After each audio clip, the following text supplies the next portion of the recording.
On behalf of all of us in this House, I would like to present unreserved apologies for what took place on Friday. आज Justin Trudeau has no face to say.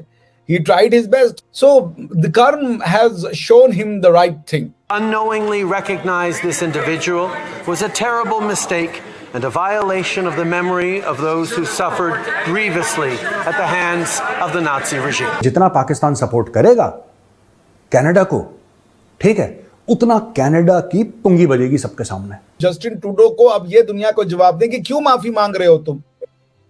भाई क्यों माफी मांग रहे हो तुम? तो Nazis की क्राइम खाली क्राइम है, खाली वेस्ट के साथ किया गया क्राइम क्राइम है। जस्टिन ट्रूडो की जो सरकार है वो आईएसआई के साथ लिप्त है। 2 आईएसआई के लोगों को, जिसका नाम है राहत Rao and Tariq Kayani, were given the task of killing Nijjar. इसका मतलब कनेडियंस ने और आईएसआई वालों ने, आईएसआई भी चाहता था निज्जर को मारना और कनेडियंस भी चाहते थे कि बहुत बड़ी ये पनौती बन चुका, अब इसको निपटारा हो जाए। क्या ये बात पब्लिकली नोन नहीं है कि खालिस्तान मूवमेंट को गवर्नमेंट ऑफ पाकिस्तान हम जैसे गरीबों के टैक्स मनी से सपोर्ट करती है?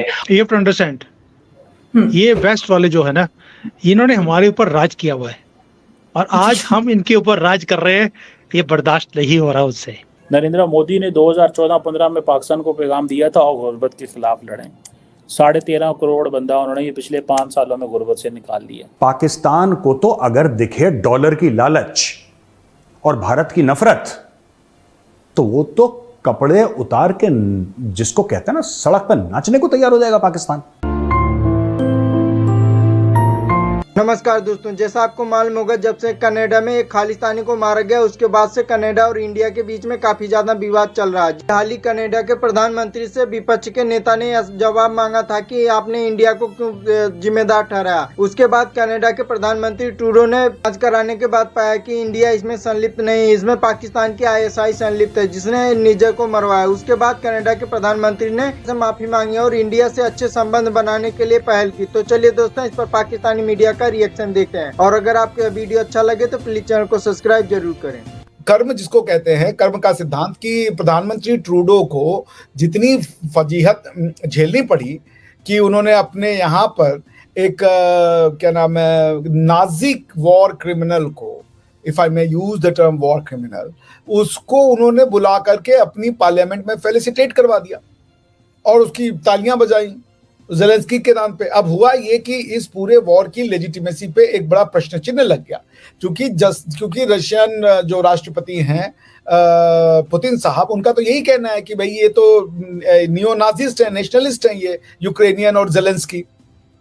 तो अगर ज़ेलेंस्की ने जानबूझ के ऐसा किया कि ये जो वॉफन कंपनी का एसएस का जो ट्रूपर था, इसको उन्होंने जा करके बुलवा दिया, उससे क्या नाम है, पार्लियामेंट में अपने अंटुराज के साथ लेके आया, तो क्यों माफी मांगे भाई? क्योंकि जो काम 2018 में प्रधानमंत्री ट्रूडो ने भी यही किया था कि ड्रीडेड क्रिमिनल को अपने अंटुराज में लेकर के आए थे। यहां तक कि उस समय के हमारे जो पंजाब के मुख्यमंत्री थे श्री अमरिंदर सिंह साहब, उन्होंने मना कर दिया था मिलने से।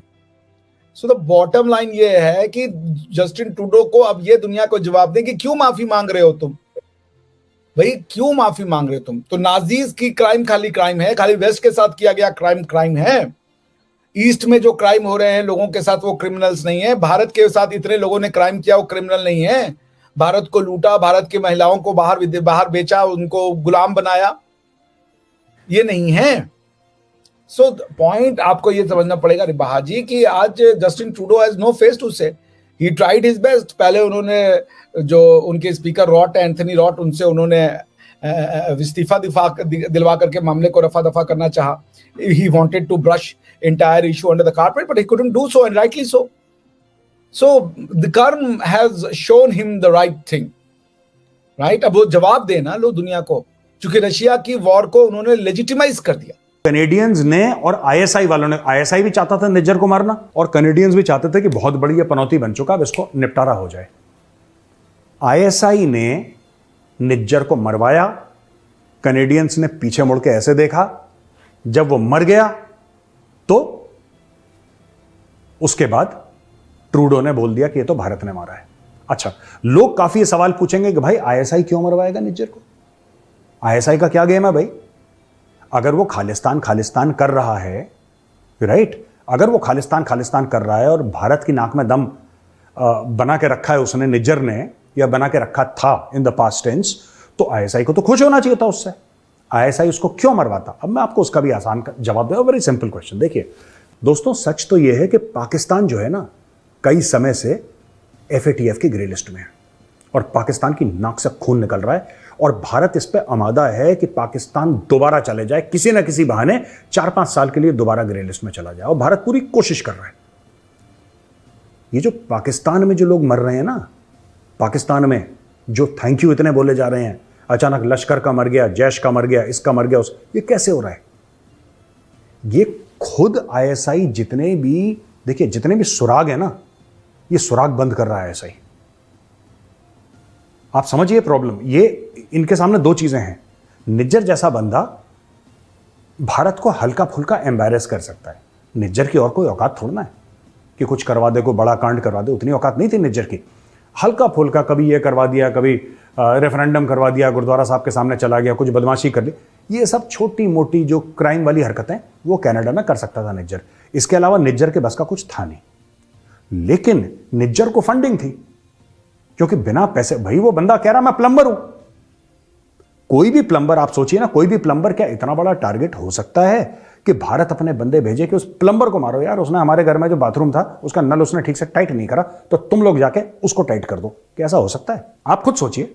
भारत अपने बंदे भेजेगा, जैसा ये बोल रहे हैं पाकिस्तानी या कैनेडियंस, रॉ के एजेंट भेजेगा कि तुम जाके एक काम करो, ये प्लम्बर है जिसका नाम निज्जर है, तुम प्लम्बर को निपटा दो। हाउ इज इट पॉसिबल यार? को प्लम्बर को मरवाता है? खुद सोचिए। तो उसको मरवाया क्यों गया? क्योंकि वो जो प्लम्बर था वो खालिस्तानी था, वो जो प्लम्बर था उसकी टेररिस्ट लीनिंग्स थी, वो क्राइम करता था। ठीक है जी, वो क्राइम करता था आईएसआई के बेहेस्ट पे, कनाडा में रह के। और आईएसआई अब जितने भी, जिसको कहते हैं ना टाइंग अप लूज एंड्स, वो काम दोस्तों आईएसआई ने शुरू कर दिया। हाफिज सईद के बेटे को कमालुद्दीन सईद गायब हैं। आखिर किसने क्या कर दिया उनके बेटे को? अरे लश्कर ए तैयबा के चीफ के बेटे को किसी ने उठा लिया। ट्यूसडे की रात, 26 सितंबर ट्यूसडे की रात को पेशावर में आखिरी टाइम दिखे गए थे। एक कार आती है, उसमें 2-3 लोग आते हैं, उठाकर ले जाते हैं। ये तो इतने बड़े तुर्रम खाए। आखिर मुंबई पे जो कांड करवाया इन्होंने 2008 पे, मुंबई अटैक जो करवाया वो इन्होंने ही तो करवाया था। और सीना चौड़ा कर, छाती चौड़ा कर ये बोलते हैं, ये हर जगह बोलते हैं। इससे इस वक्त सबसे ज्यादा शॉक वेव्स और डर किसमें है पता है आपको? जो पाकिस्तान के बैठे पुराने चावल, पुराने आतंकी है ना, उनमें डर है। रीजन क्या है? रॉ के नाम पर कभी आईएसआई वाले टपका रहे हैं, कभी कोई बाहर वाला आकर टपका रहा है। उनकी इस वक्त लंका लगी हुई है। आखिर क्यों पुराने वालों से छुटकारा चाहते हैं? एक तो इनका यूएनएससी में नाम, खुद हाफिज सईद का नाम है यूएनएससी में। इनके ऊपर $10 मिलियन की बाउंड्री है। जुलाई 2019 से ये यूएन की टेररिस्ट में इनका नाम आता है। वो अलग बात है, चाइना कभी भी इस बात को सपोर्ट नहीं करता है। डिनाइबिलिटी से लाइबिलिटी, मतलब पहले पाकिस्तान कहता रहता था कि भाई हमारे नहीं है, हमने इनको नहीं उकसा रखा है, पर अब इनके लिए, अब पाकिस्तान के लिए, पाकिस्तान आर्मी के लिए ये लोग लाइबिलिटी बनते जा रहे हैं। अपनी इमेज क्लीन करने के चक्कर में